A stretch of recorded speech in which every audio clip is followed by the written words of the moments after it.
Hello everyone, this is ज्योति और आज फिर मैं आप लोगों के लिए एक स्टोरी लेकर आई हूँ। एक बहुत धनवान सेठ थे, उनके 3 बेटे और एक बेटी थी। बेटी की शादी हो चुकी थी। बेटे अपने पिता से हर वक्त बस यही कहते थे कि हम आपसे बहुत प्रेम करते हैं और आपके असली वारिस हम ही हैं। तीनों बेटे अपने पिता से बस यही कहते थे। पिता उनकी बात सुनते और मुस्कुराते थे। एक दिन क्या हुआ, पिता की मृत्यु हो गई। पिता की जब मृत्यु हुई तो उनको ले जाने के लिए अर्थी तैयार की गई और जब अर्थी को उठाने लगे तो सामने से एक आदमी आया। उसने कहा कि मैं ये अर्थी नहीं उठने दूंगा।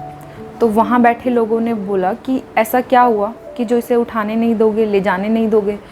तो उसने कहा, इस आदमी ने मुझसे 15 लाख रुपए लिए थे और ये मेरा कर्जदार है। अब जब तक मुझे पैसे नहीं मिलेंगे मैं इस अर्थी को नहीं जाने दूंगा। तो उसके बेटे कहते हैं कि हमारे पिता ने तो हमें कभी नहीं बताया कि उन्होंने कभी कर्ज़ लिया था, तो हम कहाँ से दें, हमारे पास तो पैसे नहीं हैं, हम पैसे नहीं दे सकते। फिर बात उनके भाइयों पे आ जाती है। तो भाई कहते हैं जब बेटे ही पैसे नहीं दे सकते तो हम कहाँ से देंगे। अब इसी बात को लेके बहुत देर हो जाती है, बात बढ़ जाती है और बात बढ़ने के बाद ये अंदर तक चली जाती है। और अंदर जब उनकी बेटी को सुनती है तो उनकी बेटी बाहर आती है, कहती है अभी आप मेरी ज्वेलरी और कुछ पैसे रख लीजिए, बाकी मैं आपको बाद में लौटा दूंगी, मैं आपका सारा कर्ज उतार दूंगी, लेकिन अभी मेरे पिता को जाने दीजिए। वो आदमी मुस्कुराने लगता है और कहता है कि वारिस मिल चुका। तो वो सब देखने लगते हैं कि ये क्या हुआ। तो वो आदमी बताता है कि इन्होंने ही मुझे कहा था कि मेरे मरने के बाद इसी तरीके से मेरे वारिस को चुनना, तो आज मुझे ये वारिस मिल गया तो मैं सब कुछ इन्हें सौंपता हूँ। तो ऐसे ही क्या होता है कि जहाँ हमें अपने फ़र्ज़ निभाने चाहिए, अपना कर्तव्य निभाना चाहिए, वहाँ हम पीछे हट जाते हैं।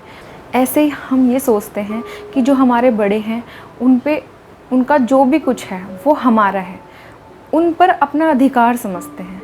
लेकिन जब अपने कर्तव्य निभाने की बात आती है तो पीछे हट जाते हैं। तब तक उन पर अपना अधिकार समझते हैं जब तक कि तुम्हें उनमें कुछ ना कुछ नज़र आता है, कोई लालसा होती है।